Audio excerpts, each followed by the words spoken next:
Hey everyone, it's Tony Robbins here. Welcome to the second season of our podcast. In fact, if you're back after last year, welcome back, welcome home. And if you're not, let me tell you what this podcast is about. I'm obsessed. I hope you are too. I'm obsessed with wanting to find the answers to what makes the difference in the quality of people's lives.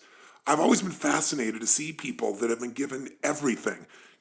Tremendous love in their family, tremendous education, economic advantage. They're looked out for in every way. And oftentimes the people you give the most to are become emotionally or psychologically weak, not strong. Often they find themselves fighting their way in and out of rehab, even though they had every kind of love and support you can imagine. And then you see the opposite, don't you? You see people out there that life has just stomped all over, who've been abused mentally, emotionally, physically, sexually, anything you can imagine. And yet, rather than live in the story, which they have every right to do, something inside of them won't settle. Something inside of them is so hungry, becomes so driven, because the pain, the disappointment, the frustration doesn't stop them, it drives them. And they create the most extraordinary lives, not only for themselves, but they become an inspiration to all of us as well. I'm also equally passionate about business, and a lot of this, 75% of the people that come to my live events are business owners, because I think people who want to live life on their terms are attracted to what I do, because they're looking for what are those edges. And where I found those edges to help people grow their business 30 to 130% or more, what's gotten me to be able to coach multi-billionaire clients like the Mark Benioffs of the world from Salesforce.com, or Peter Guber, who owns the Golden State Warriors basketball team, the LA Dodgers. He's got 52 Academy Award nominations. Paul Tudor Jones, one of the top 10 financial traders in the world. The reason I've got to coach them is because I have found answers from the very best on earth. I didn't make them up. And so the purpose of this podcast is to bring you the greatest minds that I know of in the world, the people I consider to be mentors and friends who have insights that can truly change the quality of your life and your business. Now, this podcast, even though I'm passionate about it, almost never came to be because I got a challenge, probably the same one you do, time. It's like when my team came and said, we'd love to have you do a podcast. I was like, guys, are you kidding me? I'm running around like a crazy person. Approximately every 4 days, I'm either on stage or on a plane or a train and a helicopter in direction towards one. I go to 12 to 15 countries a year. I see about 200,000 people last year, to give you an idea. And, I also have 18 companies, 12 that I actively manage. And of those 12, we have more than 1,000 employees on 3 continents and 6 different industries, I think 7 now actually. And, and we do over $5 billion in sales. And I started out with no business background and no even desire to do it. But I did have an obsession with wanting to find a way to do more for other people than anyone else is doing, to find a way to add more value. So I want to bring you those people. And of course I want to do the podcast, but it's like, where do I do this in my spare time? And so I first told my team no. But then, people kept talking to me about a program I used to do called Power Talk. And I did it for about half a decade, where at that stage of my life, I interviewed all these brilliant people, and it's still a favorite product for many people. And I thought, well, I could do this. I could bring the greatest minds to you if I could get some leverage. And so last year, the way we did it is we created our co-host who did the actual physical interviews. I set it up and gave people the frames and the follow-up. And that was Anna, and she did an amazing job. I'm very grateful to her. But this year, I'm going to do some of the interviews as well, and I want to mix it up. And I thought, who better to do this than my own personal right arm, the woman who I pitch and catch with every day, woman who's one of my best friends on the face of the earth, and for Bonnie Pearl, her best friend on the face of the earth, and somebody who literally knows what I know. She's the person, along with Diane Adcock, who runs my creative department. Mary Buckite is her name, or Mary B, as she's affectionately known. All the different partners and employees and associates we have all over the world. Mary is the person that we're constantly brainstorming together to figure out how are we going to take this message and tighten it, how are we going to strengthen it, how are we going to get through to people here in China, different than people in Australia. And so we literally have times we travel the world together with our mission, and we have times that it's 24/7, those nights, those all-nighters as well. So I thought she would be the perfect person to do this, because there's also not somebody who knows me better, knows my thoughts, can help me extend this and get this information to you, but also not anybody on the face of the earth that I respect or love more as well. So with that ado, let me introduce to you, and I should give you her background for 1 second, then I'll introduce you to Mary. And that is, she was a Division I extraordinary athlete, captain of her team in soccer, and tremendous softball player. And then she left that to go to work with ESPN. And literally, she launched so quickly. They gave her some of the most important interviews. One of the first interviews she did was with a young man just coming to the NBA called LeBron James. So they gave her some really interesting and challenging pieces. And then after 8 years there, she left to go work with a gentleman who's one of the world's great adventurers, who literally explores the earth everywhere. And she got to explore all the corners of the earth with just a brilliant man. She has a great and varied background, but her heart, her soul, her commitment, and her mind and brilliance, I want her to be our co-host here. So here she is, without further ado, Mary B., Mary Buckeye. All those compliments, Tone. And really, I'm just like human Velcro to you. That's my biggest. That's my biggest achievement, is living this life in your shorts pocket, traveling everywhere with you and Bonnie Pearl. Yes, you are my Velcro friend, and you read my mind, so I'm very, very grateful. So let's talk with our team here in this first podcast, and we're going to do a part of this together, and then I'm going to leave it to you. But let's start with, let's talk about who this is and why are we bringing this person out for our interview for the first part of the second season. I am delighted to tell you why, Tone, because this is a human being who is a graduate from Brown University, and not a standout athlete in one sport, but in three. And again, at Brown, which is not exactly a safety school over there in Providence. So graduated with a degree in psychology. We love to talk to her about picking the brains of other human beings. She herself then went on to become the #1 triathlete in the entire world, even though at age 23, she says she still could basically only swim to save her life. Never had any technique, coaching, training, never got in the water, never got in a pool. And then she comes on to be the world #1. How do you do that, Tony Robbins? You're going to love this because that's what we asked her. We dug into her psychology here, and you're going to fall in love with this lady because, listen, you're a business owner, many of you. You're an athlete yourself, or maybe were at one time, and maybe you didn't take all that you had from athletics to the next part of your life. And I found that athletics is really about peak performance. I wanted to do this interview with her because the Olympics starts this Friday. And I think it's an opportunity to think about this. These are the greatest athletes in the world. These are people that had a vision larger than anybody else, but they didn't just talk about it. They didn't get enthusiastic about it. They figured out how to convert that absolute vision into reality where they competed with everyone on earth. And now they're coming to this final competition. There's very little that could be more inspiring. But to hear this woman who couldn't even swim, barely keep her head above water, deciding, just making that decision, just like starting a business, just like saying I'm going to take my company public, or I'm going to make $1 million or 10 million or $1 billion. You know, there was no reason that she should be able to feel certain she could do this. But she made the decision within herself, and then she went on the journey. And this interview, I think you're going to be very touched by. It's one that I don't care if you're a business owner or if you're an employee for someone else, or you're a mom or a dad, or you're an aspiring athlete, or you just want to go to another level. It's a reminder that any of us can go from the worst to the best if we're willing to pay the price and if we understand the fundamentals of how to coach ourselves and get quality coaching to get from where we are to where we want to be. And by the way, if you are a business owner, you're also going to be driven by this podcast because we're going to dig into her psychology, not how she went from doing what seemed impossible to making it real, turning her vision into reality, but also she's now the world's greatest coach. I mean, if you want to become a triathlete and you have the money, the time, the energy, and the true commitment, the first thing you want to do is make a journey to Boulder, Colorado to see. To Boulder. That's right, to see if you can get Siri to take you on. So I'm going to ask her, how do you build a championship team, an Olympic championship team? How do you recruit people? How do you know if they're the right ones? How do you know when to let go of them? All the things you have to do in your business or maybe even in your personal life as well at times. And how do you build sustainable success in anything? You were telling me a quote about her. What were you saying?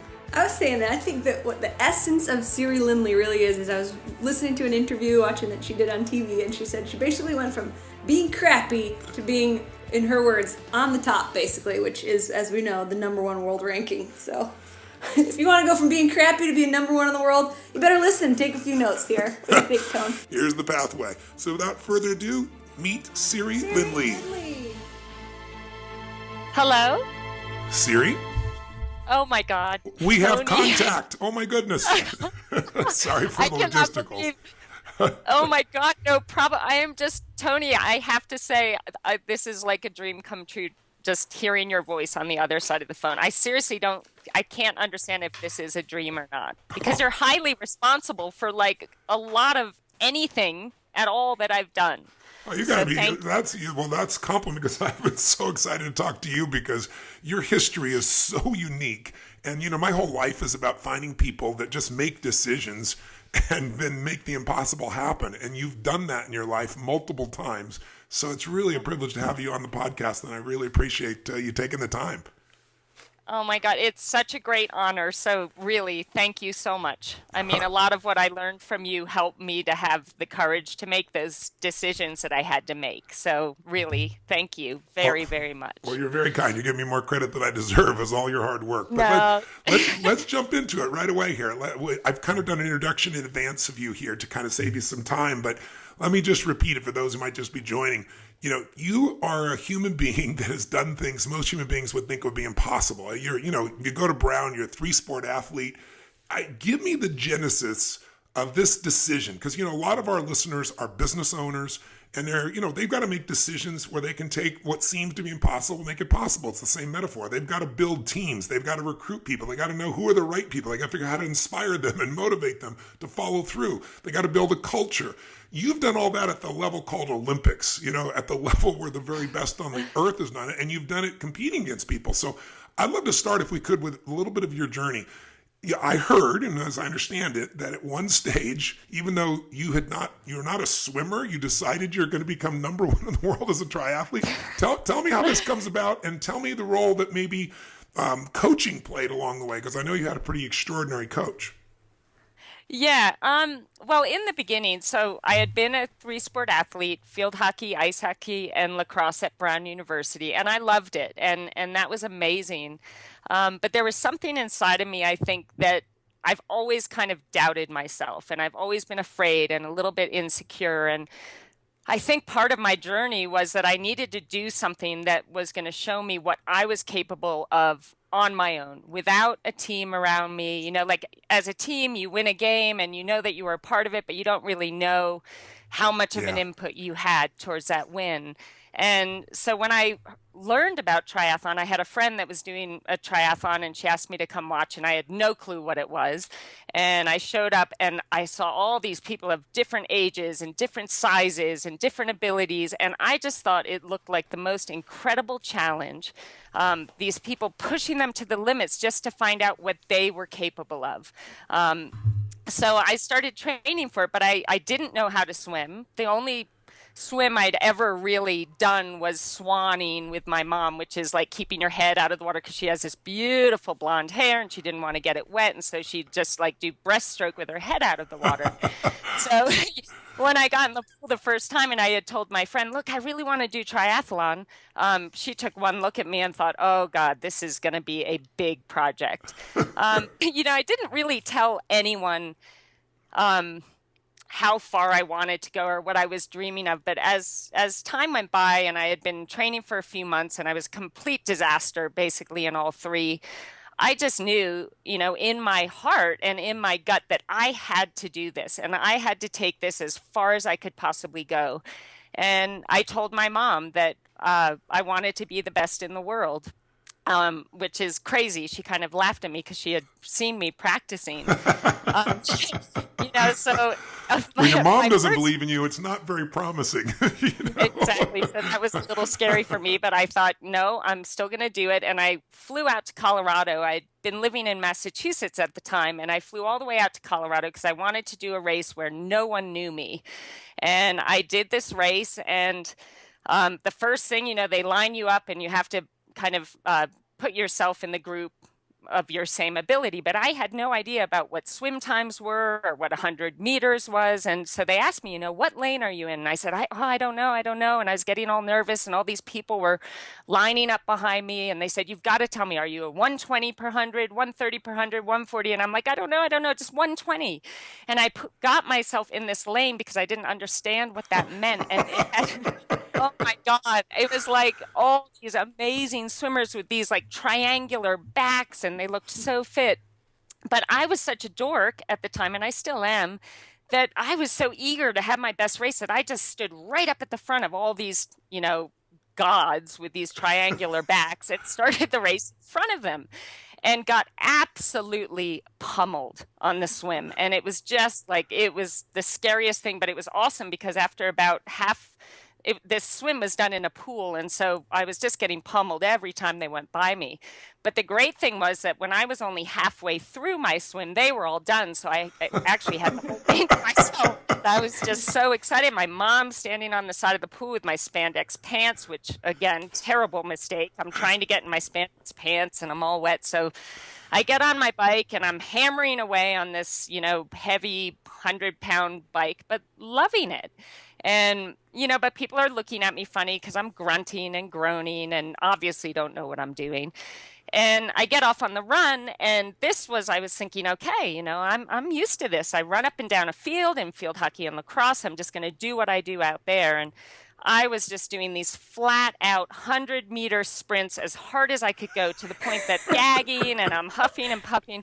And I covered the whole 5K like that, just these 100-meter sprints followed by a gag and didn't notice a thing. I crossed the line. I was just so thrilled. And my mom was there. She had packed up everything in the car and she's like, okay, let's go. And I said, wait a second, the awards are at 1:00. Like, we can't leave now. And she looked at me like, oh my God. My daughter was like, of course I didn't get an award. I was literally, probably last place. And I got home that night. Well, actually, that day I was just on cloud nine. It was like the greatest challenge of my life. And I'd just been totally inside myself the whole entire race.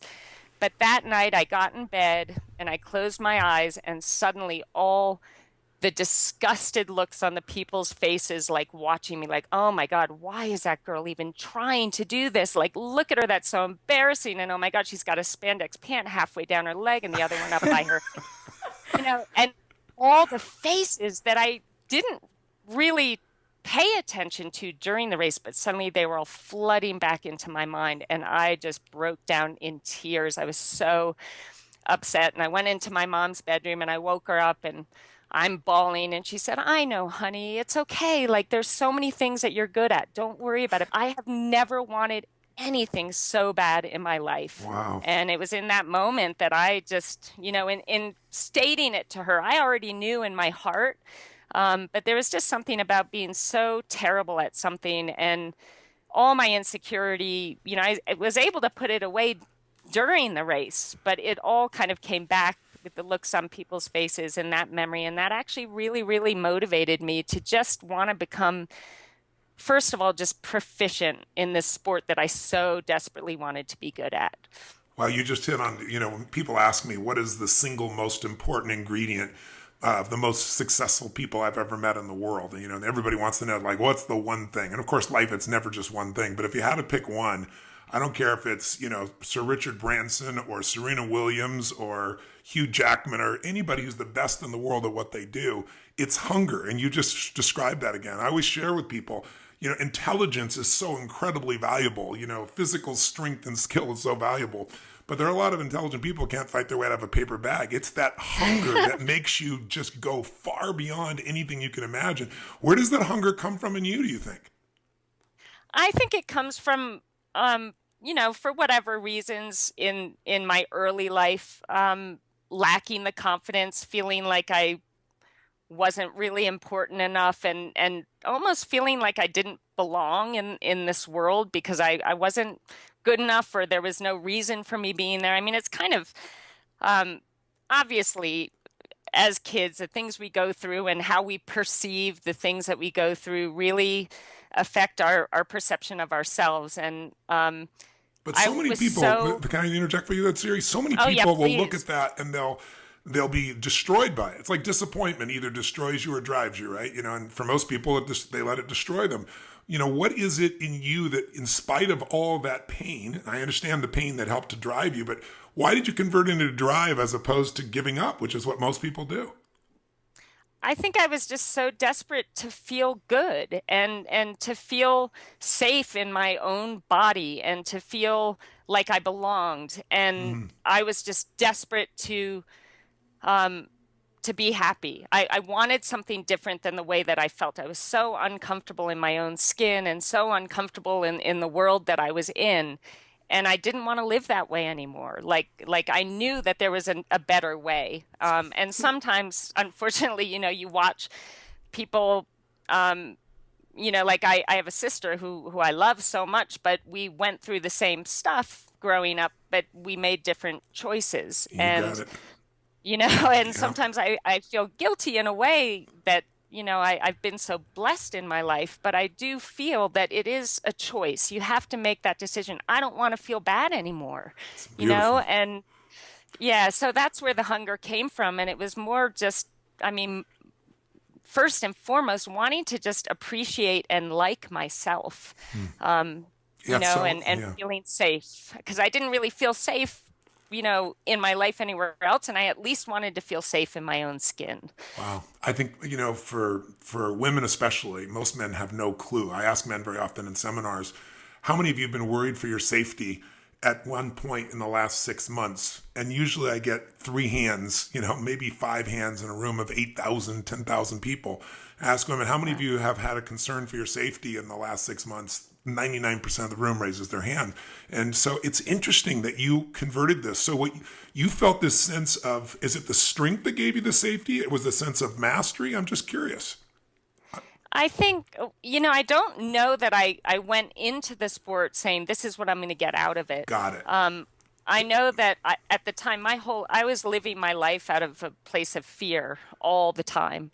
And I think the biggest transformation in me throughout the whole process of doing the sport was that I started really loving what I was doing because I was gaining confidence and Yes. and I was, doing something that was making me feel good about myself. And so then I started focusing on living my life from a place of love, if that makes Oh, sense, that's and beautiful. saying, I'm gonna be afraid, I still get afraid, but I would rather just take steps towards, doing the things that I love and trying hard and being productive and being proactive and focusing on the things that I love and having that be the major theme in my life and keeping the fear at bay, you know? You're saying the fundamentals that are true to be a champion in a sport, but also be a champion in business, to be a champion in your own life. I mean, facing fear and then finding a way to find your passion or what you love so it grows. But you didn't love it to start with. You just had the drive to start with. Tell me, if you would,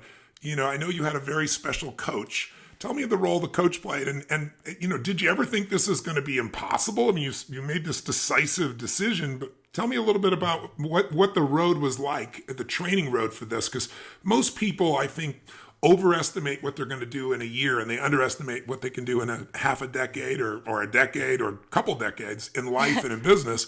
So, you got to put the time in. But tell me, how did you find your coach? How important was your coach? And where was your head at? And what role did the coach play? Because today, you're one of the best coaches in the world. For those that don't know it, if you want to become a triathlete and you have any intelligence and you ask around, you're going to be flying to Boulder, man or woman, to be trained here if you can. And you can hear by Siri's mindset and attitude, how much people love her. She's beloved in the community besides being respected. Some people are respected but not loved. You're respected and loved. And it's so obvious why, getting Oh, a chance wow. to talk with you right now. But tell me a little bit about your coach. Yeah, Siri, I'm going to pop in here. It's Mary B. And I listened to, Tony and I listened to a previous interview last night with you. And I was touched when you told someone else, you went from, quote, being crappy to, quote, on top, basically, which that's another little glimpse into your humility. On top, basically, you didn't say it, but you were world number one 2 years in a row. Being crappy to world number one. What did Brett Sutton have to do with that? Well, okay, first of all, thank you so much. That's like the greatest compliment of my life, and I'm going to save that forever. Oh, you're so Thank sweet. you. And I'm just so lucky that I just really love what I do, and it's such a privilege to be able to work with these amazing athletes. I think I want to mention, if you guys don't mind, my first coach was a huge part in kind of laying the groundwork, and then I'm going to get to Brett because, yeah, he was just Perfect. amazing. And perfect for me. But my first coach, Yoli Cassis, this is when I decided I'm moving out to Colorado. It's a triathlon mecca. I was no good at this point in time, but I'm going to take every step to make this happen. And I moved out here. And what I loved about Yoli, she was so passionate about the sport. And her take on me was, I want to train you. First of all, knowing that you as a human being are far more important to me than you as an athlete. And she always Wow. kind of, It's like in business. stressed the fact that like who you are as a human being is way more important than anything else. And I really love that because I really believe, I think some athletes, there's kind of like a fear of success because they don't feel like they deserve, to do well, or there's something that limits them in that area. And I really feel that her influence on me in wanting to really focus on being the best person I could be, first of all, and then being the best athlete I could be was a really great way to, give you that comfort that, you know what, I've been the best person I'm capable of being. I've worked my butt off, and I deserve to do well, to have that faith that you really believe that you deserve to do well. So she was just amazing. And when I went to train with Brett, oh wow. I mean, he's a special person in that he is just brilliant in getting into the mind of the athlete. And I'd been doing pretty well. I had a New Zealand coach, Jack Ralston, that I'd been working with for a couple of years, and I was trying to make the Olympic team in 2000. Everything was going great. I was coming in fourth place in pretty much every World Cup race that I was doing. And that was awesome and all, and it put me in a great position to qualify for the Olympic team, but it wasn't quite enough. So of course, in my heart and in my mind, I'm thinking I'm just not good enough to take that step onto the podium.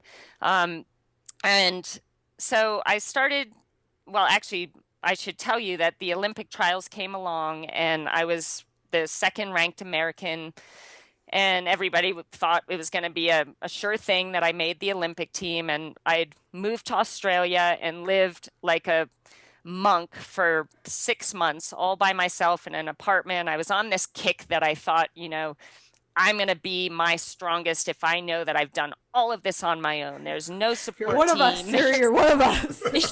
We were all holed up for 6 months before. It was so awful. I had my altitude 10. I was like watching Neighbors. I don't know if you, it's this horrible, oh, actually, I shouldn't say that. This great show in Australia that was like. Yeah, you better watch yourself there. You just lost a country of fans.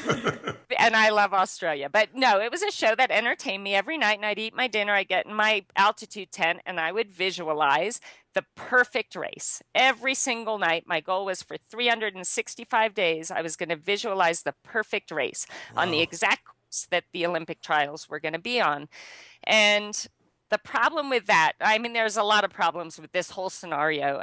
Number one, I'm someone who thrives on love, and I thrive on my family and my pets and all of that. And I don't know why I felt that all had to be put aside for me to prove how strong I was on my own.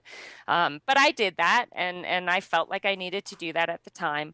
But when I got into the Olympic trials race, the gun went off. I dove into the water, and within 200 meters, somebody had swum right over the top of me and dunked me under the water, and I lost touch with that group, the front swim group. Oh. And in my visualization for 365 days prior, this never happened.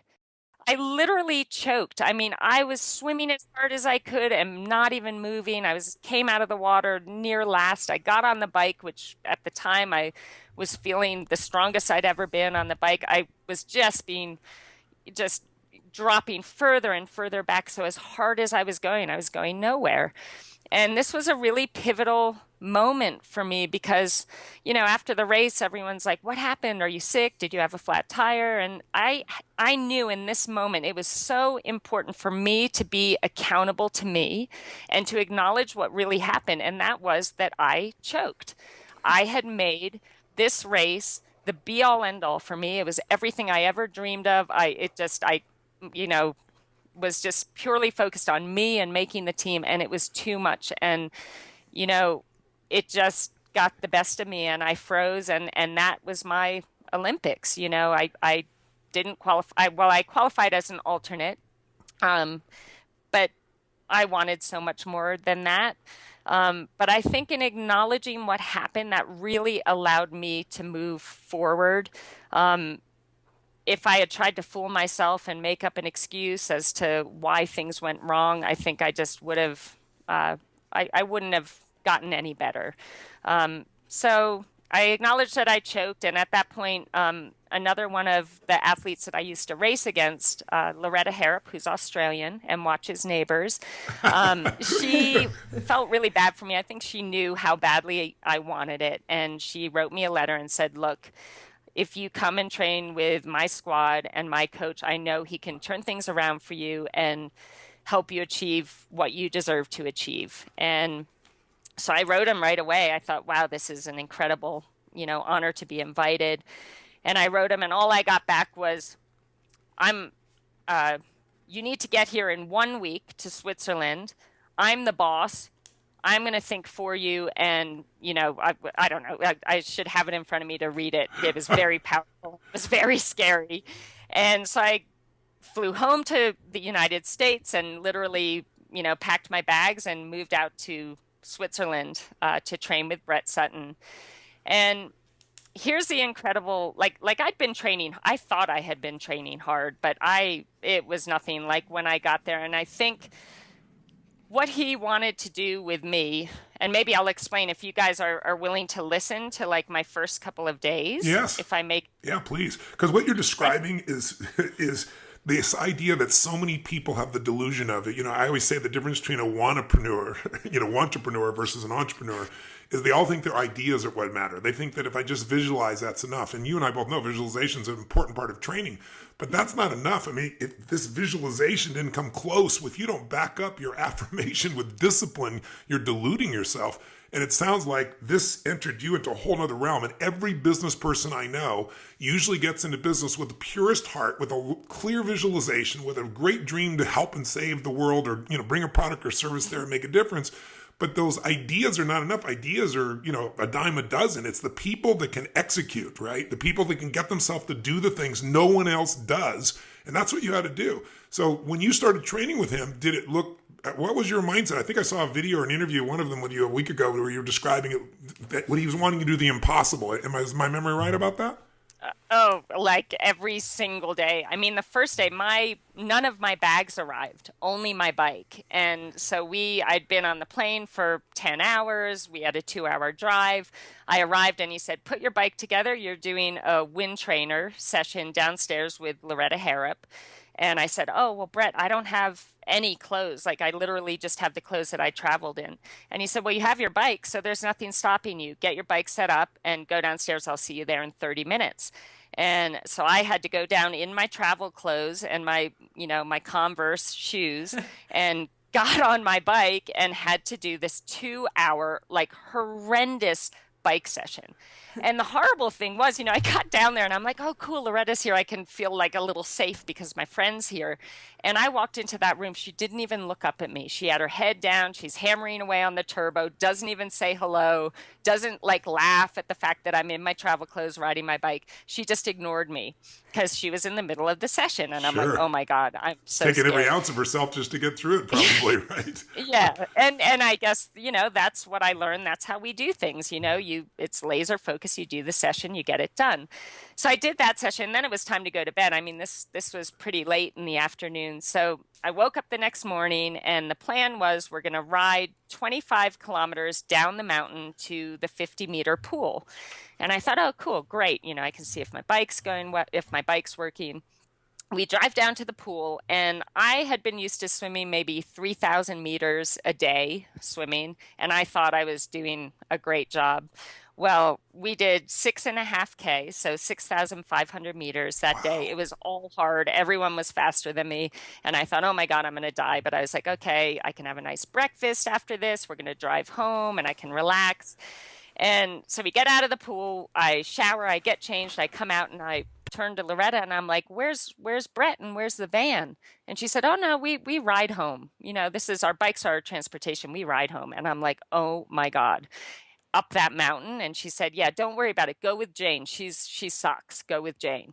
So I'm like, oh God, like this is just crazy. But I'm like, thank God I can go with Jane. And Jane apparently sucks, which is a terrible thing to say. I must say she's a little bit harsh, but so we start riding up the hill and Jane proceeds to kick my butt. I mean, she drops me within 5 minutes and I'm like, oh my God, I can't even keep up with Jane, who supposedly isn't very strong.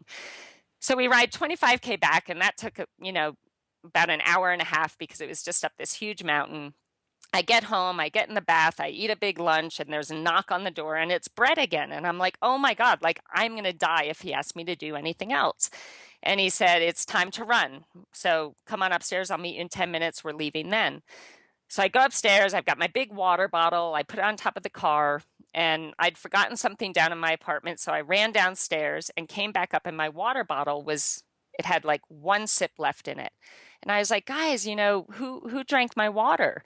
And Brett said, you don't need that. You should have drank enough in between sessions. You're not allowed to have water during sessions. So I'm like, okay, oh God. So we get back in the van. We go back down to the bottom of the hill, 25 kilometers.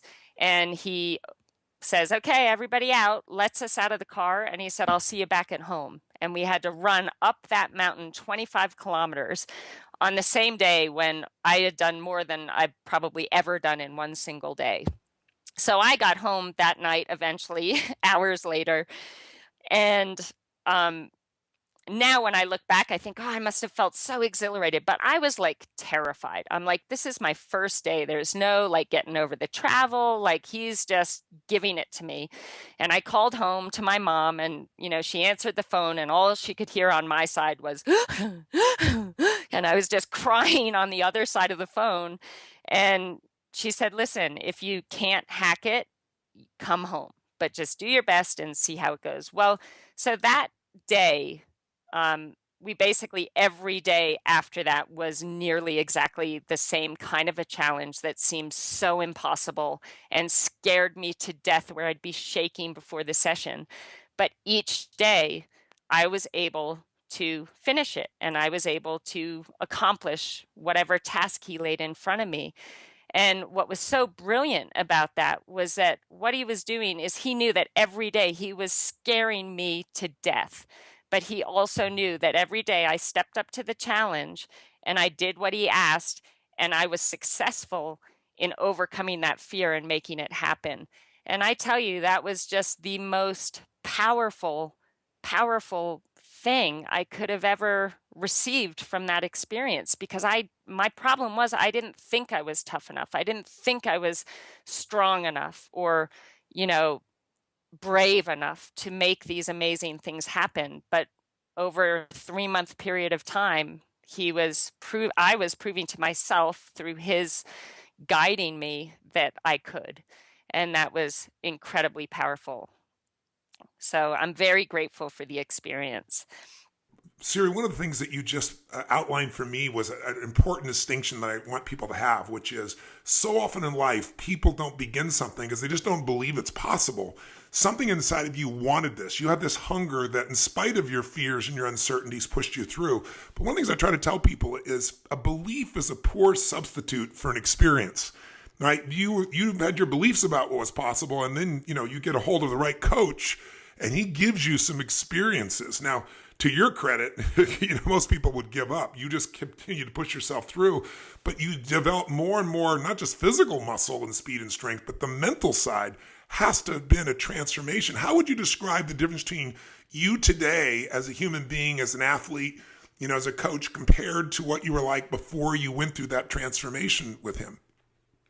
I just feel like such a different person on the inside because I'm happy to live in my own body. And I mean, the mental side of things is just, it's so critical. And for so long, I was just self-sabotaging, in everything I was trying to do. I was self-sabotaging, not to the point where I wasn't trying and giving 100% effort, but where I would let myself fall into bad patterns of, doubting myself or thinking too much about what everyone else was doing and, not keeping all the focus on me. And I think now, just like what you were saying, I believe that if somebody wants something bad enough and they're willing to do all the work necessary to make that something happen, that anything is possible.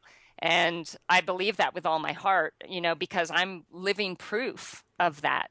So I'll never doubt. This is the whole reason we wanted to interview you, because you are because it's so rare. Most people who become athletes are such extraordinary athletes, at least early on, people see them as such. or they've been training in a sport for their entire life. They don't make it all the way through college and then decide you're going to shift sports to one where you don't even know how to swim. It's just like, you are such a delight in this area.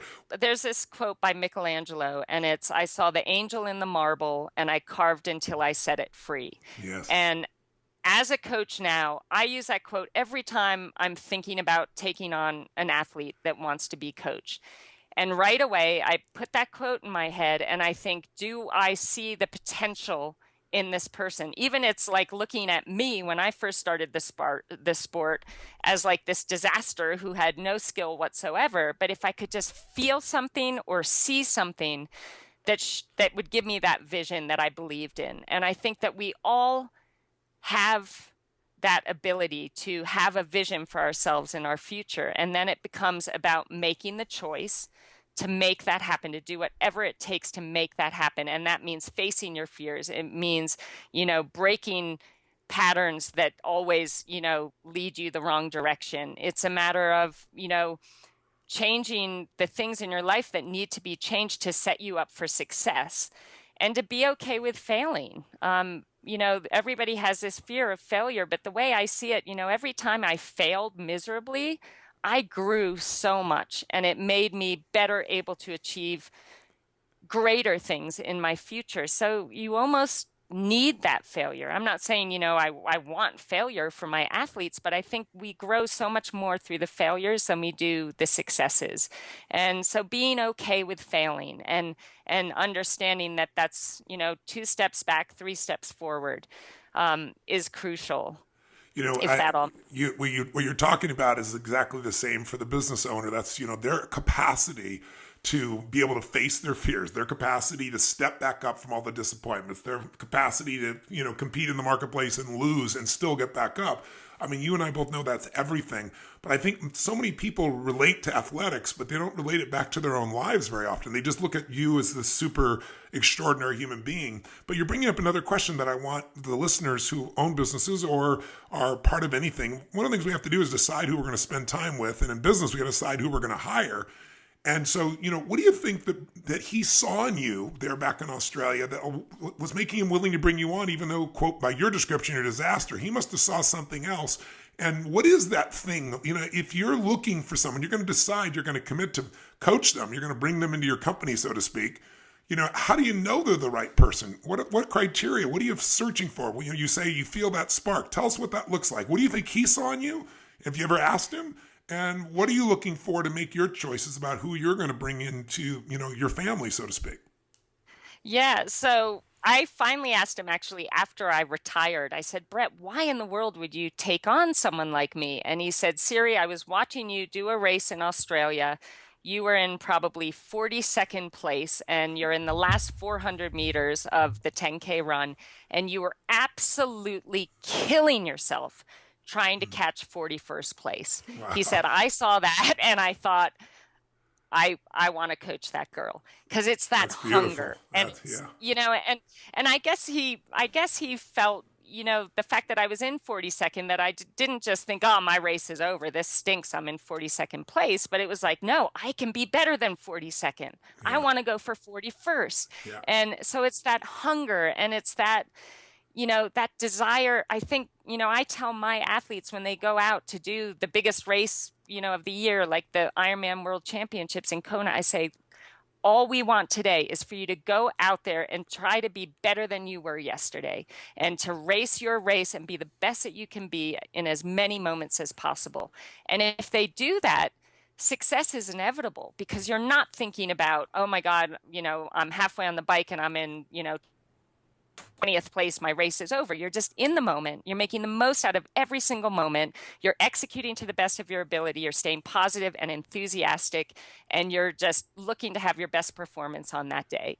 So as far as, taking on athletes, I think some of the crucial characteristics are having that hunger, having that passion, having a really solid work ethic, having respect for their teammates. And actually one of the most important things is having that appreciation for this amazing opportunity that they have to train at this level, to race at this level, the fact that we have, you know, 2 arms and 2 legs and we're able to swim, bike, and run, having that appreciation for the everyday and all the things they're able to do every day.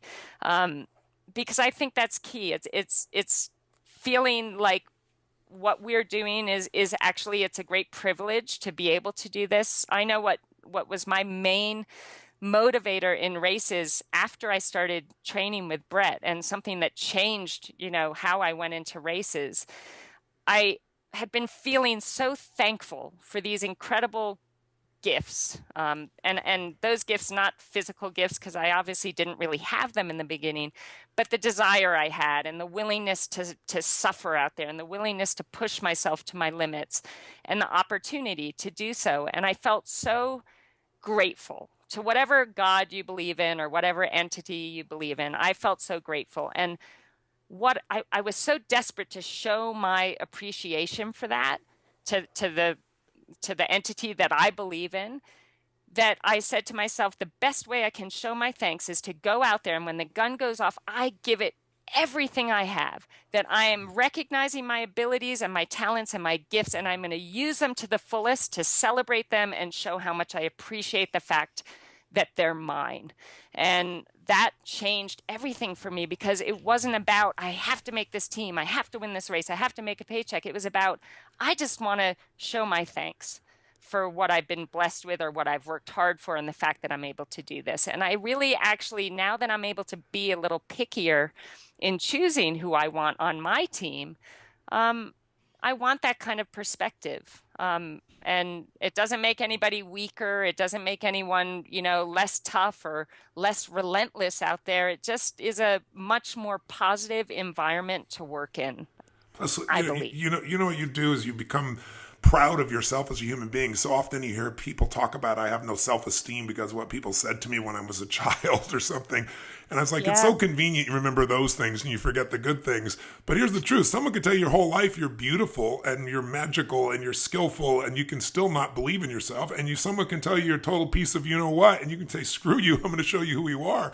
We're not controlled by what people have told us. The only way to have self-esteem, which I hate the term, but inner pride, is to earn it. And the way we earn it is by pushing ourselves beyond anything we think we're capable of, which is why I wanted to interview Why You're So Beautiful. You know, Coach John Wooden, as you probably know, is one of the greatest college basketball coach in history, won 10 out of 12 NCAA national championships, 88 games in a row, and with different players. It's not like the NBA, right? Every year you're losing some of your players, the college players. And I interviewed him, and I asked him one time, I said, you know, I interviewed him about 4 times over my lifetime. And I did the last live interview with him, which was very touching. But the bottom line is, I asked him, I said, which team is the one you're most proud of? And it was interesting. I thought he was going to tell me the team of Kareem Abdul-Jabbar, and the one that most people know is the most famous team. And he named a team I'd never heard of. And I said, why? And he said, because Jabbar and those guys were wonderful. They were champions. But he said, they did really well, but this team maximized their potential. He said, I always taught these young men from day one that there's only one way to know whether you won or lost, and it's not looking at the scoreboard. He said, because there are going to be days when the other team may get lucky. There may be days when you get some bad calls. That's just part of the game. So there's only one way to know. And he said, the way you're going to know is if every single moment on that court, you ask yourself, I gave every ounce of my soul for every minute I was on that court, then you've won. And he said, if you do that every single time, you don't focus on anything but giving everything you have. He said, more often than not, you're going to have the highest score. He said, but most importantly, he said, you will know what victory is. If you got the highest score and you didn't give your all, you lose. He said, the way I taught these men is what we give, we keep forever. What we fail to give, we lose for a lifetime. And I think you've really lived that. I'm inspired by you personally. I think you're just such a beautiful soul. I just have to say, and I'm sure everyone listening is inspired by you. You are the perfect example of we are the creators of our lives. We are not the managers of our circumstance if we're willing to push through the pain, the suffering, the fears, the limits, and if we're willing to be in a position where we really have something that we really want to serve larger than ourselves, something we want to achieve, something we want to give. Phenomenal, truly phenomenal. Truly phenomenal. And I gotta say, just listening to you guys, I can't tell you how much, Siri, as you talk about how you recruit your athletes, how much it reminds me as someone who works for Tony. It's like talking to Tony, like all these little isms that you have. Just when you told the story about, you know, if you called it choking, but owning it. And it's like, that's everything. If we screw up around here, the first thing that Tone will tell us, any of his employees, is take accountability, own it, and grow from it. And even just, Siri, watching you telling all your athletes when they get in the pool to have a purpose for practice, not just recording junk miles. And it's like, we don't have a flash meeting, we don't have a conference call, we don't have anything without Tony saying, know your outcome. Like, what's the point if you don't have a purpose, if you don't have an outcome, if you don't have a point? And then lastly, of course, the human factor, just talking about people seeing you not just as an athlete, but as a human being. And I think, that's, again, Tony, one of the things that you do so well with your employees and in recruitment is just, these people are human beings at the end of the day and at the beginning of the day and all day long. We're still human beings. We still put our Converse on one shoe at a time. So just remembering that human factor, and it's remarkable, the similarities here. Sarah, you also just so touched by your humility. I'm sure everyone listening is, but it's a rare thing, unfortunately. A lot of athletes, as they get better, they lose that edge. And I think it's probably what makes you such a great coach is that same caring that your first coach had for you as a person first, you clearly have for your athletes. And I can't compliment you enough. And that's really what's missing in so many companies. Richard Branson has always said to me, he said, Tony, it's your employees first, right? Then you go to your customers, and then it's your shareholders.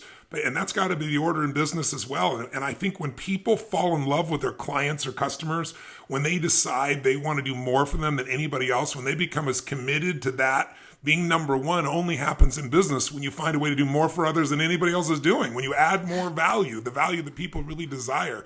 And you're doing that as a coach today. Tell me, what gives you the most fulfillment today in your life?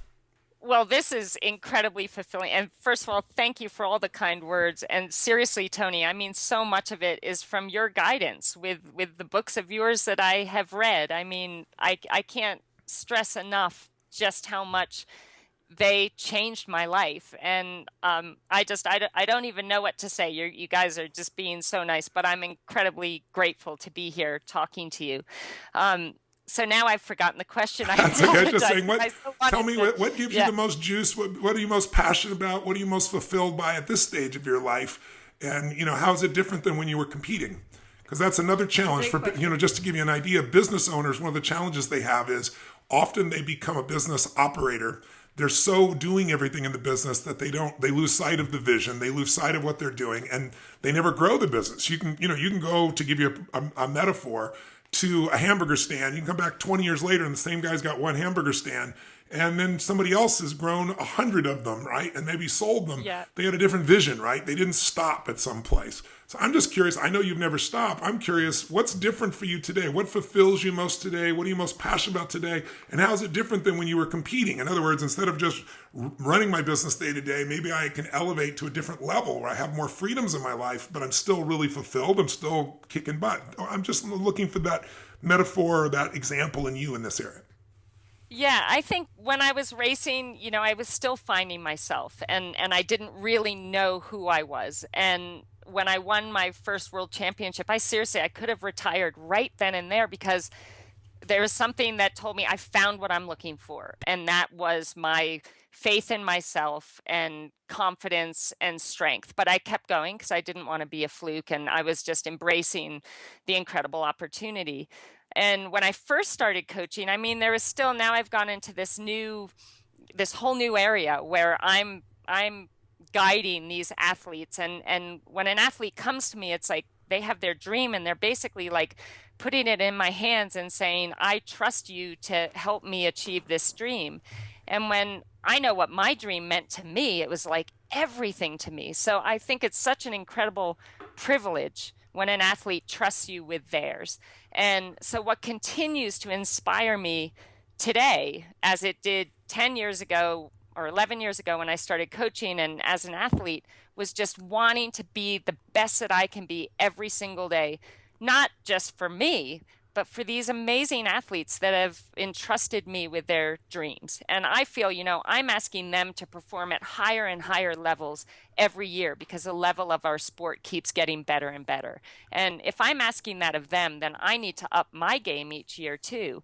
And so I get passionate about learning and passionate about, studying different sports and reading and, trying to find ways to strengthen myself and what I know and how I can do things. So that constantly inspires me. Siri, I gotta say, You and Tony are like brothers from another mother. Everything that you're saying, I'm laughing over here. I have to interject because I'm like gonna crack up. Tone, there's not one day that Tony doesn't like learn something or read something. And he's like, I gotta share this with everyone. And you're like, Oh my God. I mean, to be seen as a possible like cousin of Tony's, wow, like that's the ultimate compliment right there. But I think as an athlete, the big thing as an athlete was that I hadn't um, accepted who I was fully. I came out as gay when basically after I retired from the sport, and that was really hard to carry around this secret and and to try and be something that I wasn't.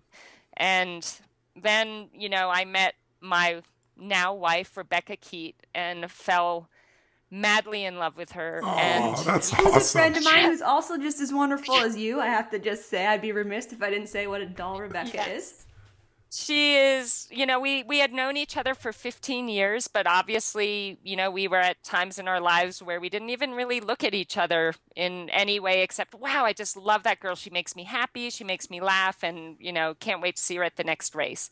But when she asked me to coach her in 2012, we started working together. And it was really scary for me because I'm someone who, I have very strict boundaries with my athletes, and I had always learned and thought, never ever cross that line with somebody that Love you're messes working. with anything you believed before. Even your monk life. Oh my God. I mean, but we just started, somebody put us in the same house together. And I had always said, I will not live with an athlete. So no matter what, I'll live in a tent, but I cannot live with an athlete. But one of my athletes at the time said, look, you're going to be upset with me, but you have the whole upstairs and you're sharing a house. And I'm really sorry, but it's with Rebecca Keat. You have totally your own space. So I was, not that happy about it, but I didn't really have a choice. And I just had long talks. I just got to know her really well. And I tell you, we just fell so madly in love. And when we realized that that's what was happening, we had to sit down and she said, I'll retire. I won't do the sport anymore because I want to be with you. And I said, Wow. well, no, I wouldn't do that because I didn't want to let down these athletes that rely on me. And I said, well, I need to sit all of them down and talk with them about it and let them, voice their concerns or ask me questions. And we did that. And everybody was so incredibly supportive because I've had a lot of, I don't want to say bad luck in love, but I've made bad choices and I've been really You've hurt. And learned. That's what it's called. Unfortunately, that's how we all learn. We don't call it the losing team around here. We call it the learning team. and that's my favorite thing. You're either winning or learning. So yes, I totally agree with you. And I really had kind of almost come to the point where I'm like, I love my life, I love my job, I love my animals, and I don't need to find anyone. But when you find a love, and this is a love that as a even a 4-year-old kid, I can remember thinking about, God, I just like, I don't know if I actually consciously thought these exact words, but it was like I wanted a love where I felt safe and I felt appreciated and somebody that made me happy. Um, and I just never had that. And I almost thought that it wasn't possible. But as Beck and I started spending more time together and falling in love, I thought to myself, you know what? This is something that I thought was just a fairy tale, and it's presented itself in my life. And not only do I need to just be so thankful and go, full on and allow myself to love this person, but I want the world to know because this is something that, I thought was a fairy tale and is actually happening in my life, and I want people to know. And so when we got married, we sent out a tweet or a Facebook message, and both of us were a little scared to lay this out there, but I tell you what, there was not one person that said anything negative, and they were all so supportive. And I think that when the people around you that care about you and appreciate you and know, that you're doing your best in life, they just want you to be happy. Exactly right. And Love is love. love is love. Yeah. And she's the greatest thing that has ever happened to me and has brought me such a confidence inside because I don't know how to explain it, but her love has made me stronger, and that's made me a better coach.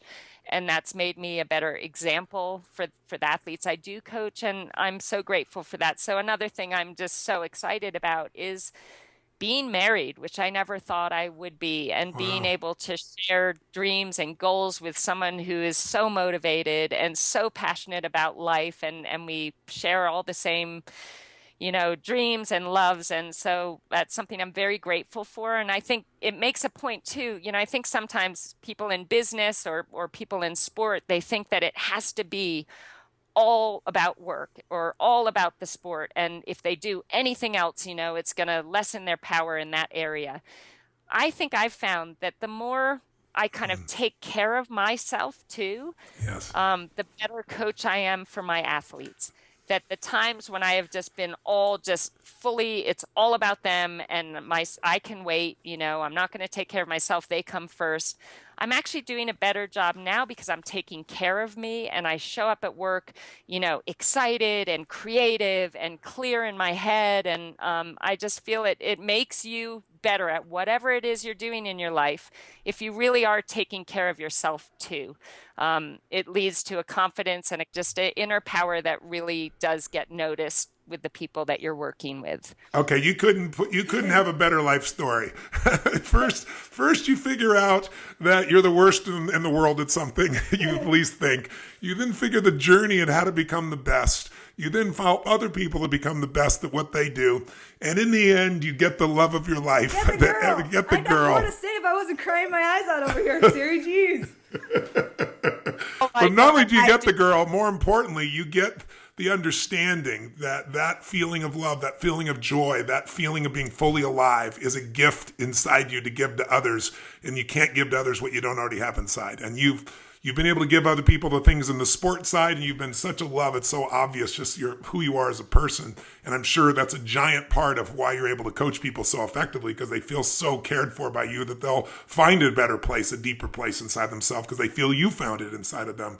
But to have you have that also, to me, nothing on earth is more important than love. And I'm so grateful that our society has finally grown up a bit where they understand love is love in whatever form and understand that that's not something the mind has a choice over. That's something that comes from inside the heart and soul of a human being. So good on you and good for you. And I'm so thrilled that you've got the love that you deserve. And I can only imagine how much of that love you then pour into your athletes and how they pour that into their sport, into themselves, and into their families. I mean, it's a virtuous circle. You're extraordinary. Oh, wow. Thank you so much, Tony. I mean, that's my ultimate goal is I just want to be the best that I can be to bring out the best in others. And I just don't even know what to say to your words. You're just so amazing and so kind, and I'm just so grateful. So thank you. I mean, this is probably the highlight of my life to this point right now. So You're just so being able sweet. to talk Don't to tell you. But she knows I've already told her. She knows. No secrets. No secrets. Well, I'm grateful to Mary and I guess her girlfriends that put us all here together that know this circle, but I'm really grateful. I want to ask you one more question, final question. Knowing who our audience is, if I said, even though it's not necessarily your normal focus, I want you to help somebody. They just started a business. To do that, you got to believe in yourself a certain extent. But just like anything, once you begin the endeavor, your confidence and your ideas and your visions get tested as they have been for you. What would be the best advice you give someone who's just beginning the journey and they've entered a business and maybe it's not completely where they wanted to be? Maybe they're feeling exhausted right now. Maybe they're feeling overwhelmed. Maybe they're feeling frustrated. Maybe they're feeling past the threshold of what they can control. And part of them wants to give up and part of them knows they can't. You've been there. What would you say to anybody who might be in that place to get themselves to the next level? I would say, number one, be brave.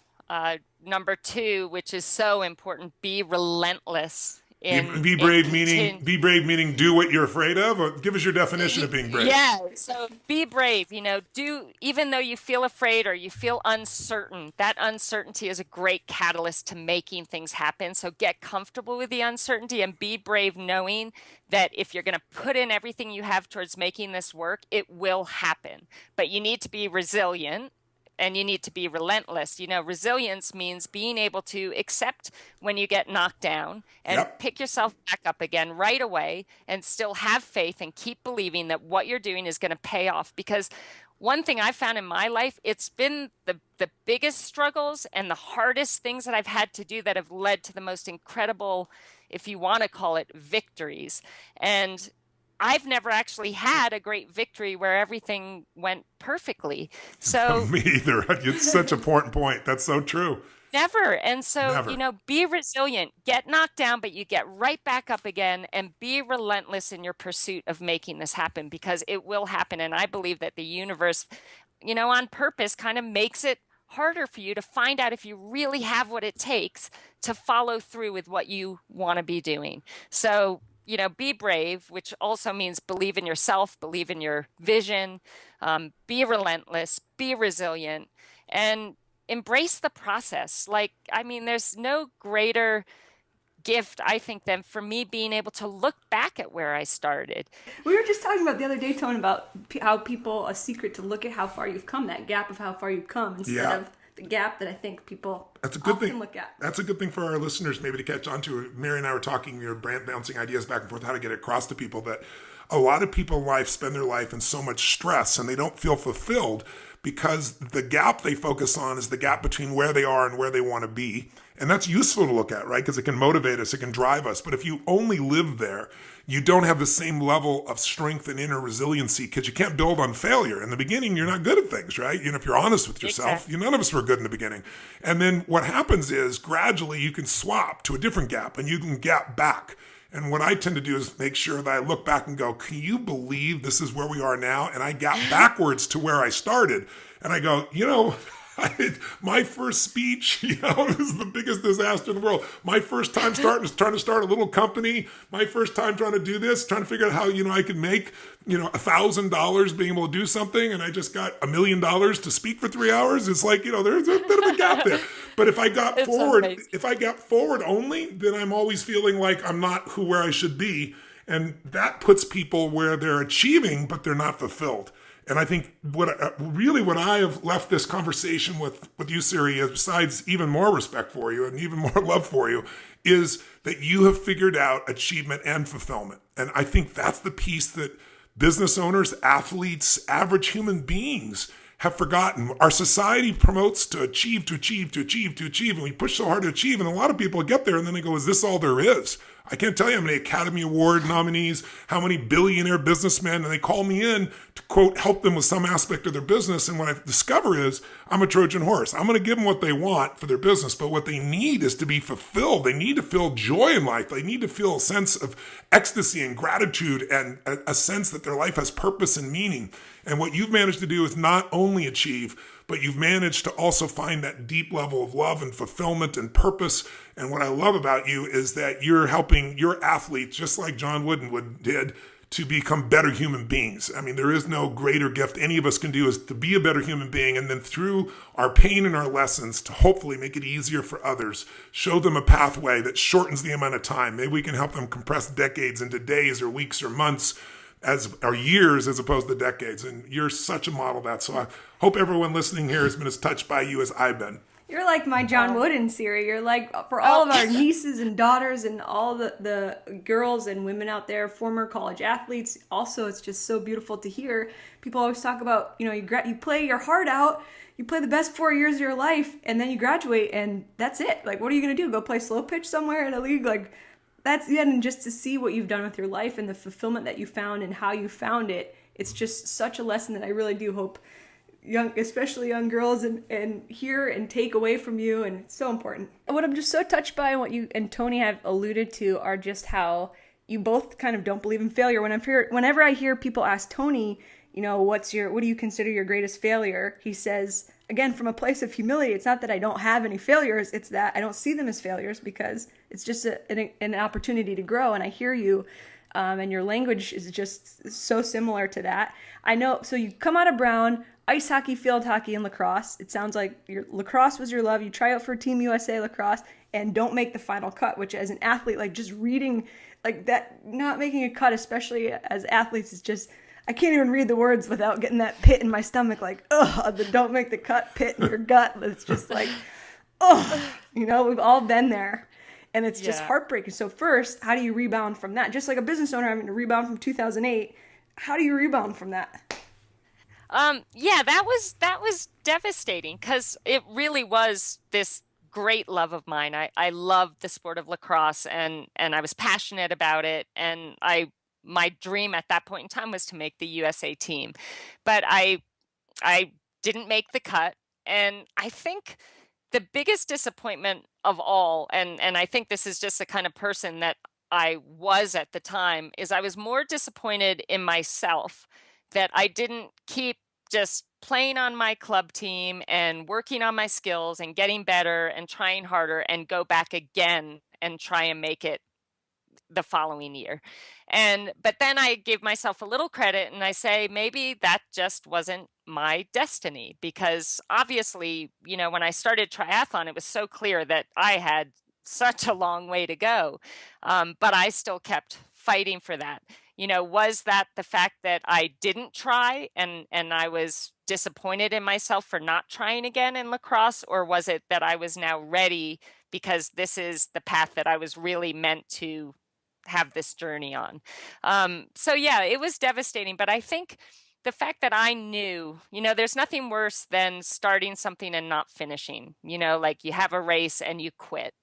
And those are, I think, the hardest things to rebound from because you let yourself down. Um, but that's also a huge motivator. So when that does happen to you, and it happens to all of us quit in something at some point or fail along the way. And like you said, Mary and Tony, I know you believe this, we learn so much from those so-called failures that they really shouldn't be called failures. So yeah, I think that really motivated me to do it different the next time. And when I found out this love for triathlon, there was nothing that was going to stop me. No embarrassment, no terrible race. Nobody saying, oh, you don't look like you could be a triathlete. Nothing was going to stop me. I was going to stay the course and be relentless and be resilient and make it happen.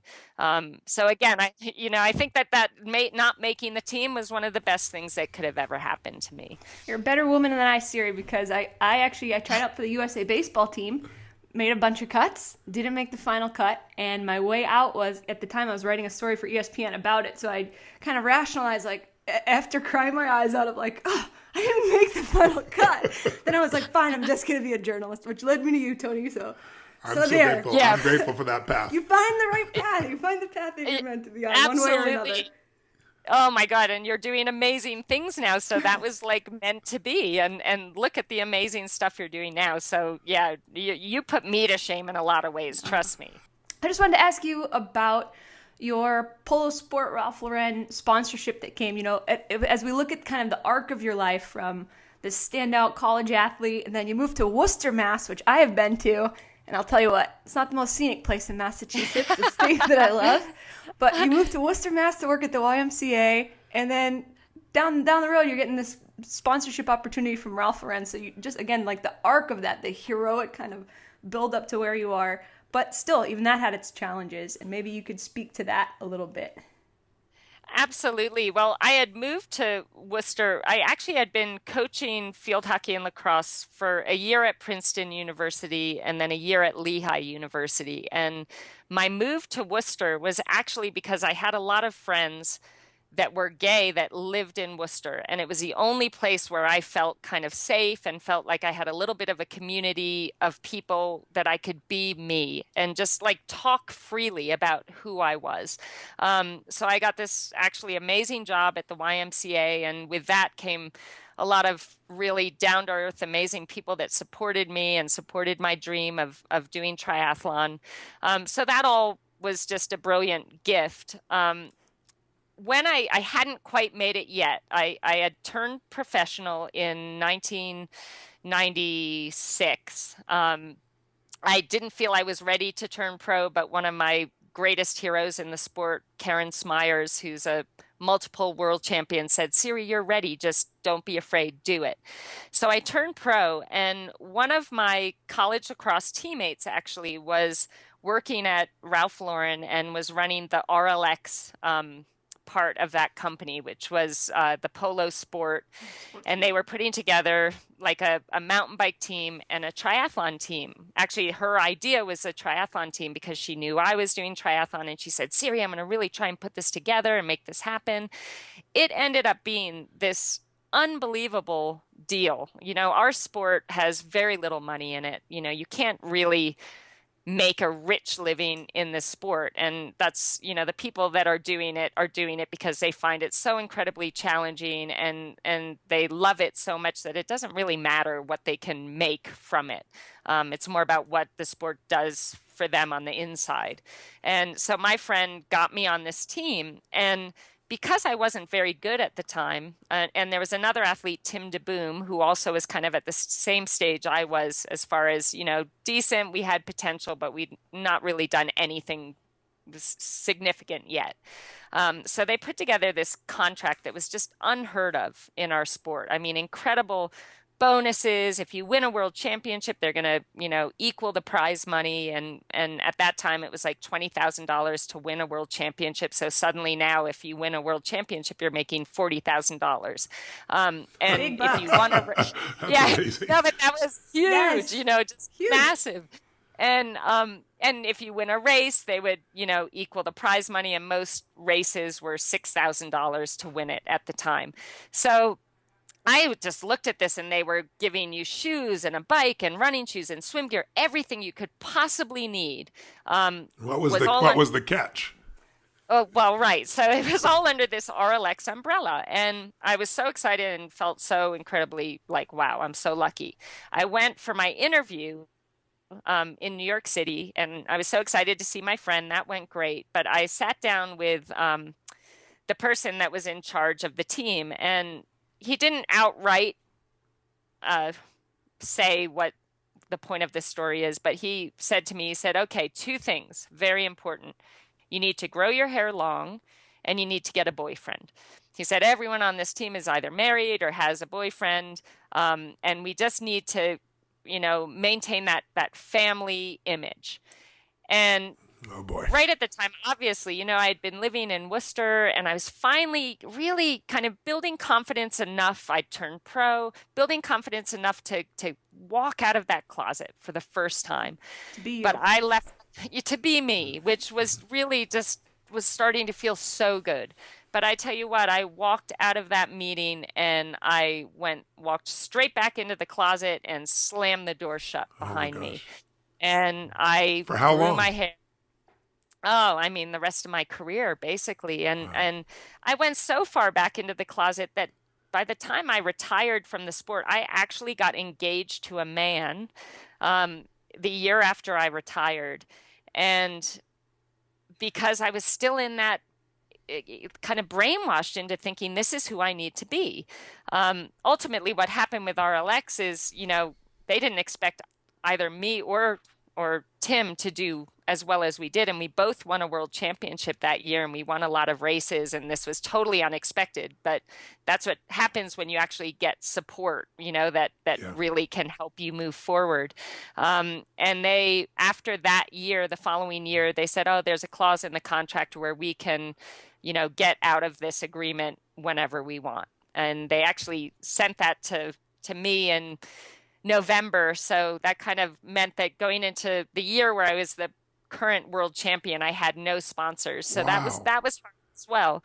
But the lasting effect of that comment, you're thinking, this is where I can make a great living. These people are willing to support me, but they're only willing to support me if I fit into that image that they're looking for. And so that made me feel less than, like, I can't be gay. That's going to prevent me from leading the life that I so desperately want to lead, being successful and being respected. And so it was really hard on me. And it took until a few years after I retired to say, you know what, I just can't do this anymore. I'm not in the sport anymore. And maybe I'm taking the chance that I've seen all the success I'll ever have in my life because I'm going to be who I want to be, but I'll take it. That's the ultimate success, though, isn't it? Being who you really are, no matter what anybody else thinks or experiences.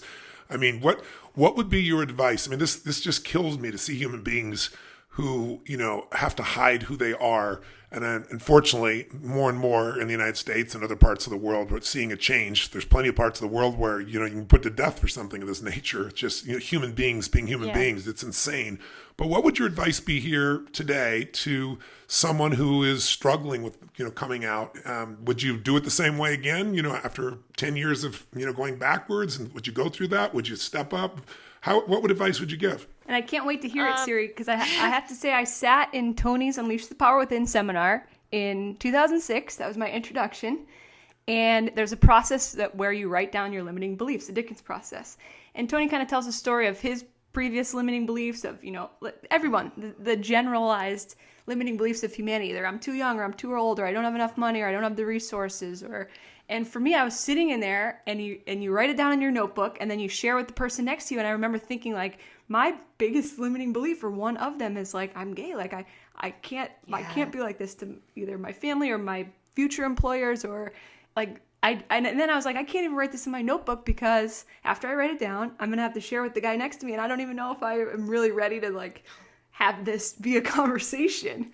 And I think it's just like when you have that struggle of like, I don't even know who I am. Like it feels like it doesn't feel so esoteric to say I don't know who I am when you're like, when you're so strong-willed, and I am too, that there's a part of me that's like, screw it. I'll just marry whoever they want me to. Like, it's not even in a lay down or like a concession, but it's just like, well, if it's the achievement. It's like, if this is what's going to help me achieve this, then sometimes I think we just kind of go blind and it's like, yeah, just you force it one way or whatever. I don't know, Siri. What would you say? Yeah.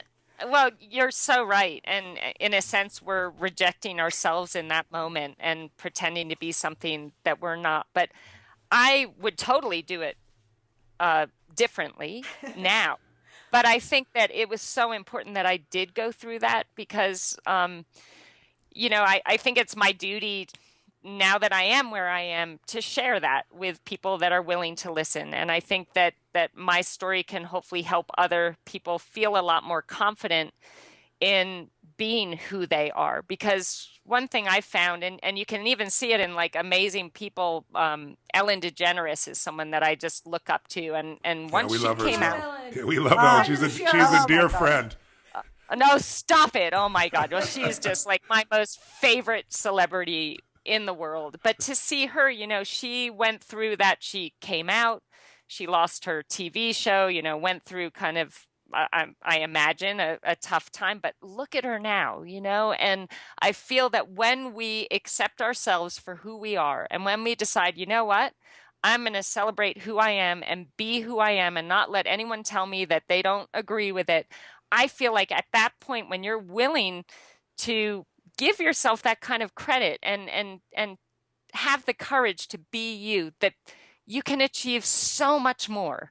And so in my being able to share this story, I feel like I kind of like, I achieved some great things, thank God, in the sport, and I worked hard for those.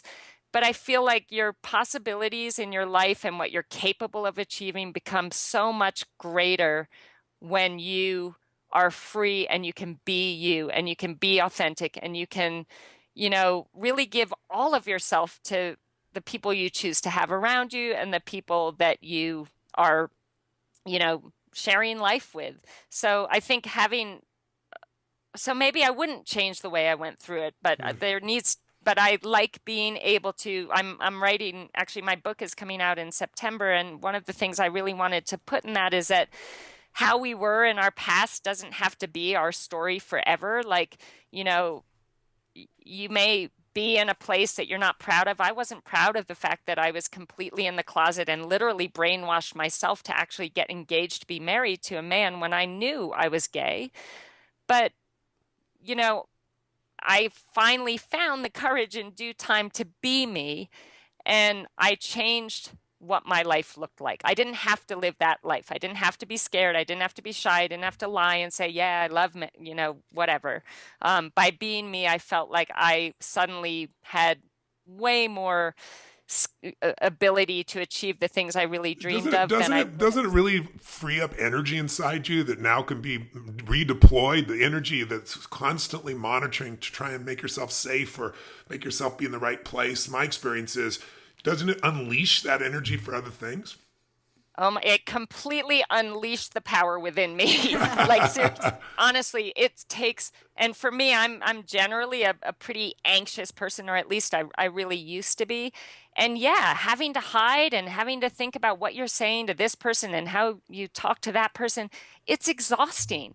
And when you finally free yourself of those chains, it's like, wow, I just feel like completely revived and rejuvenated, and like I can achieve so much more. And you just have to stop caring about the critics and say, you know what, like, it doesn't matter. I want to be me. I want to be happy. I want to be healthy. I want to be able to be everything that I dream of being. And you can't do that if you're hiding from yourself. Yeah, it's so true. So many times people say to me, I just don't know how to love myself. I know I need to, but I can't. And I always tell people it's hard to love yourself when you're not being yourself. And I think most of us have adapted. It isn't just someone who's living in a culture that doesn't accept you for something like your sexual preferences. People from every walk of life have. To me, that's one of the most extremes and unjust. But people have it based on color of skin. People have it based on whether they have money or not. There's so many things that human beings do, and our brains are trying to do that impossible task, which is make everybody like us, everybody agree with us, everybody support us, everybody love us. And it's just an impossible task. The only thing that matters is the people that you love, the people that, that are closest to you. They know who you are, as you said, and those are the ones that matter. But we have to pull that together. And sometimes there aren't many of those. Sometimes it's you and God, until you start to find the right friend. But they're out there. And I'm hoping that talking about this might stimulate some people to think about, what part of my life am I hiding from myself? What real desire or hunger, or, where am I conflicted? And, conflict is not a bad thing. The difference between the water and the wind is how you get waves. It's a beautiful thing. And that's what makes life feel alive. But if you don't confront it, if you don't uncover what it is that you're afraid of, or what it is you think you have to be, and find the truth that you're enough as you are, that doesn't mean you stay where you are. You might want to improve, grow, expand, transform, help others. But if we can't have that fundamental sense of appreciation of ourselves, it's really hard to truly consistently appreciate others. And so it affects every relationship we have, but most importantly, affects our experience of life. So I hope those listening, if someone's in that dynamic of in the closet, I hope that you'll be one more example like Ellen, of somebody who was at the top of her game, was fearful. And in Ellen's case, she actually took the hit. She didn't want to, but she took the hit. But look where she is today, stronger than she's ever been. And she's free inside of herself as much as she is in the outside world. And that's why I see her such an incredible soul role model. Mary calls her lesbian Jesus, she says. Oh, yes. Amen to that. I'm taking that. Because she took all the pain for everybody and then made it cool to be a lesbian, or, it's pretty amazing. Yes, absolutely. Tony had a meeting with Ellen and Portia. And I had, of course, in our preparation, like we always do, hours and hours, just like for this podcast, we're doing our preparation. I was like, Tony, she's like lesbian Jesus. Like, this is all we've got. And so unbeknownst to me, let Ellen know that that's what I call her. And so when I did have my moment, my 5 seconds with Ellen DeGeneres, she said, "Bless you, my child. I hear I'm lesbian Jesus." It was Mary's birthday. She got a picture on her birthday with lesbian Jesus. She was very happy. Oh, my God. That's the best birthday present ever. Wow.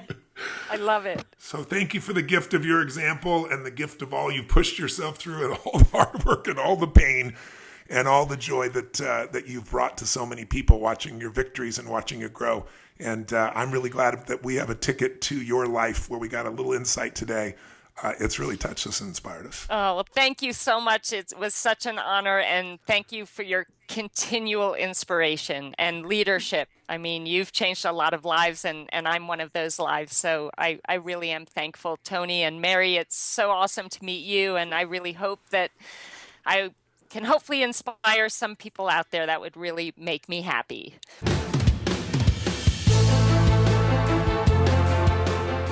Well, you just spent 45 minutes or an hour, whatever we cut this down to, with an extraordinary soul. And I hope it inspired you as much as it did to Mary and myself. I mean, anyone who listens to this woman is reminded of the truth. And that is, we are not managers of the circumstances of our life, that we have the ability to be creators, that we can create our life on our terms if we get a clear enough vision, if we can inspire ourselves enough, if we can overcome the fears and limitations within this mind and push through the pain, then anyone on earth who wants it can have an extraordinary business, an extraordinary life, an extraordinary family, an extraordinary level of inner pride that comes when you master yourself and you don't settle. That's my takeaway from it. I'm very inspired by it. I hope you are too, with your business, with your life, with your family. Mare, what would you take from it? Well, Tone, first of all, since we're on the road so much, I'm not going to cop out anymore when I don't pack my sneakers at the hotel room, and I can't even make it down to the little hotel room gym to like lift 5 pounds.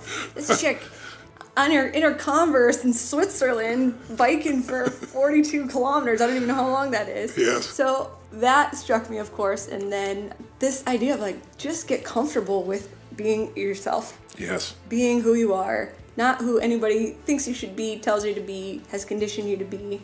Feel it, grow into it, explore it, settle into it. The freedom to be yourself is maybe the greatest freedom of all, and it's one that you can only give yourself. And that's easy to say when the outside world is not supporting it. But one of the great gifts in life was my original teacher, Jim Rohn, said to me at one point when it felt like nothing was working and no one was responding to me, and I had all these reasons why it wasn't coming together.